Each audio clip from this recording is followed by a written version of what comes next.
जो भी है ना गया मेरे हाथ से। अरे क्या दिक्कत है तुम्हारी? क्यों इतनी देर से बेल बजा रहे हो? बोल रही हूँ ना कि आ रही हूँ, लेकिन नहीं, तुम्हें तो सुनाई नहीं देता। बहरे हो? हाँ, एक बात बताओ, तुम्हें लगता है कि तुम्हें कोई काम नहीं है? तुम तो मुंह उठा के आ जाते हो भीख मांगने के लिए, लेकिन हमें ना सुबह बहुत काम होते हैं। जाके निकलो मेरे घर से, समझे ना? तुम्हें लगता है कि तुम्हारे पास तो कोई काम नहीं है, इसका मतलब हमारे पास भी कोई काम नहीं होगा। हर एक बात बताओ, तुम सुबह सुबह मेरे घर पे आए क्या हो? भीख मांगने के लिए आए हो? मेरे पास कुछ नहीं है तुम्हें देने के लिए, निकलो यहाँ से। भिक्षाम देही।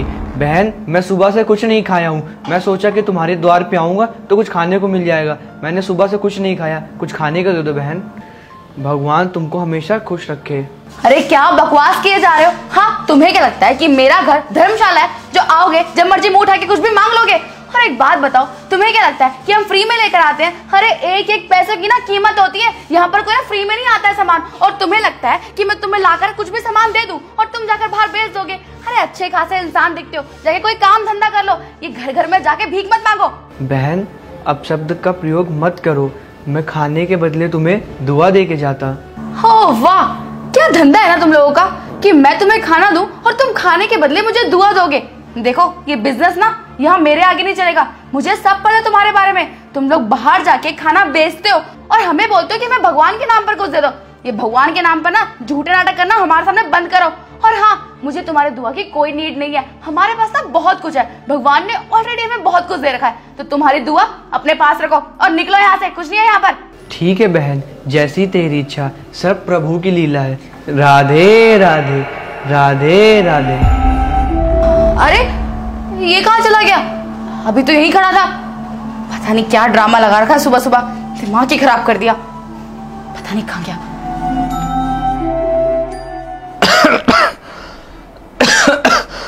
भाभी, भाभी। हाँ देवर जी, देवर जी क्या हुआ आपको? क्या हुआ देवर जी, आप ठीक तो है ना? भाभी, मेरी ना अचानक से तबीयत खराब हो गई। आप एक काम करिए, भैया को कॉल कर दीजिए, वो मुझे हॉस्पिटल ले जाएंगे। हे भगवान, आपको तो बहुत तेज बुखार भी है। आप रुकिए, मैं अभी फोन करती हूँ।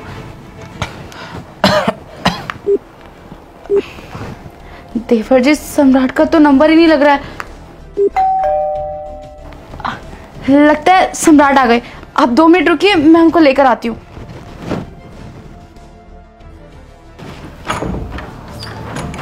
सम्राट, तुम आ गए?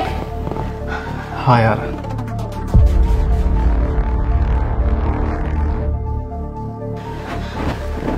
क्या हुआ तुम्हें? खैर, तुम्हें पता है देवर जी की कितनी तबीयत खराब हो गई। उनको खांसी हो रही है और बुखार भी बहुत तेज चढ़ा हुआ है। उन्होंने मुझे बोला कि सम्राट भैया को बोल दो कि वो फटाफट मुझे हॉस्पिटल ले जाए। क्या जतिन की तबीयत खराब है? हे भगवान, ये सारी मुसीबत एक ही साथ आनी है क्या? क्या हुआ है सम्राट, मुझे कुछ बताओ तो। यार, खून पसीने की मेहनत से बनाई हुई मेरी फैक्ट्री, उसमें आग लग गया। सारा सामान जल के राख हो गया। मेरी समझ में नहीं आ रहा है कि मैं अपने पार्टनर्स को क्या जवाब दूंगा। मेरी रिस्पॉन्सिबिलिटी थी उसकी कि सारे सामान की देखभाल मैं करता हूँ, उस कंपनी को सबसे ज़्यादा मैं रन करता हूँ। मेरी समझ में नहीं आ रहा है मैं कहाँ से पैसे ला के दूंगा उनको। और तुमको पता है मैंने कितने सपने देखे थे उस फैक्ट्री से, कि मैं उस फैक्ट्री से कितना पैसा कमाऊंगा, क्या करूंगा अपने बच्चों के लिए, अपने परिवार के लिए मैं क्या क्या करूंगा। यार पता है, मेरा सपना अधूरा रह गया। मैंने सोचा था कि मेरी कंपनी ग्रो करेगी तो एक बड़ा सा महल लूँगा जिसमें हम, मेरा परिवार, मेरे बच्चे सब उसी में रहेंगे, लेकिन नहीं हो पाया। मेरा लाखों करोड़ों रुपए का नुकसान हो गया। यार लग रहा है भगवान भी पता नहीं क्या चाह रहा है मुझसे। 2 दिन से नुकसान पे नुकसान हो रहा है। और आज देखो, आज जतिन की भी तबीयत खराब हो गई और मेरी कंपनी में आग भी लग गया। ये लगातार 2 दिन से मैं देखता जा रहा हूँ कि नुकसान पे नुकसान ही होता जा रहा है मेरा। पता नहीं किसकी बद्दुआ लग गई जो मेरे नुकसान पे नुकसान होता जा रहा है। सम्राट, तुमने एकदम ठीक कहा, हमें बद्दुआएं लगी है। बद्दुआ लगी है? क्या मतलब है तुम्हारा? बद्दुआ ऐसे, 2 दिन पहले हमारे घर में पंडित जी आए थे भिक्षा मांगने के लिए। उनको बहुत तेज भूख लग रही थी। मैं घर का काम कर रही थी, मैं बहुत गुस्से में थी। वो 2-3 बार बेल बजाए जा रहे थे तो मुझे गुस्सा आ गया और मैं जैसे उनके पास गई, मैंने उन्हें ना जाने क्या कुछ सुना दिया। मैंने उन्हें बहुत भला बुरा बोला। मैंने उन्हें कहा कि ये हमारा घर है, कोई धर्मशाला नहीं जब तुम मुंह उठा के आ जाते हो, तुम्हारी औकात नहीं है, तुम भिखारी हो, भीख मांगते हो। ना जाने मैंने क्या कुछ नहीं बोला। और और वो मुझसे इतने प्यार से बात कर रहे थे। उन्होंने मुझे बस ये बोला था कि बहन मुझे भूख लग रही है, कुछ खाने के लिए दे दे। और तुम्हें पता है मैंने उन्हें क्या बोला? मैंने बोला कि हमारा घर है, कोई भीख मंगों का दुकान नहीं है जो कोई भी मुंह उठा के आ जाएगा, जबकि उनको तो बस मेरे से कुछ साधारण सा खाना चाहिए था, सात्विक भोजन। और तो और सम्राट, मैं उन्हें एक वक्त का खाना भी नहीं खिला पाई, जबकि हमारे घर में सब कुछ था। पैसों के लालच में मैं इतनी अंधी हो गई थी कि मैंने तो ये भी नहीं देखा कि मेरे सामने कोई पंडित खड़े हैं।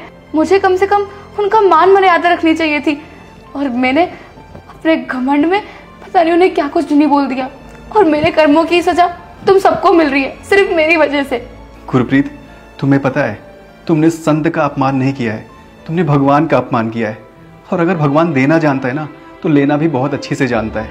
हो सकता है कि उस दिन भगवान के रूप में कोई साधु का वेश धर के भगवान आए हो, और तुमने उनका पेट भरने की जगह पे बातें सुना दी, खरी खोटी सुना दी, उनका अपमान कर दिया। तुमने उनका अपमान किया। शायद उन्हीं की बद्दुआ लगी है हमें, हमारा घर सब तबाह होता जा रहा है। ये सब ना मेरे ही कर्मों का नतीजा है, जो तुम सबको भुगतना पड़ रहा है। मुझे लगता है कि मैंने उनको इतना अपमानित किया ना, उन्होंने मुझे श्राप दे दिया। अब हम क्या करेंगे सम्राट? अब करना क्या है गुरप्रीत? अपनी गलतियों का पश्चाताप करना पड़ेगा। हम दोनों को उस साधु से माफी मांगनी पड़ेगी, बल्कि सारे भगवान, सारी देवी देवता से माफी मांगनी पड़ेगी। शायद तभी हम लोगों का कलेश कटेगा। हाँ सम्राट, तुमने एकदम ठीक कहा। अगर मुझे उनको कुछ चीज़ मनाही करनी थी तो मैं साफ शब्दों में बोल सकती थी, कम से कम उन्हें इतना अपमानित नहीं करती, उन्हें इतना नीचा नहीं दिखाना चाहिए था मुझे। लेकिन अब हम क्या करें? मैं उनसे कैसे माफी मांगू? खैर गुरप्रीत, अब जो भी हो गया सो हो गया। आइंदा से अगर जो कोई साधु आता है अपने दरवाजे पे, तो उसको बिना खाना खिलाए कभी मत जाने देना। भले ही वो हमें कुछ दे या ना दे, लेकिन कम से कम दुआ तो देंगे हमें। और उनकी दुआ कब हम लोगों के जीवन में तरक्की करा देगी, किसी को कुछ नहीं पता है। ठीक है सम्राट, मैं आगे से ध्यान रखूंगी, मैं ऐसा कभी कुछ नहीं करूंगी। सम्राट, देवर जी को हॉस्पिटल लेके जाना है, जल्दी चलो। चलो।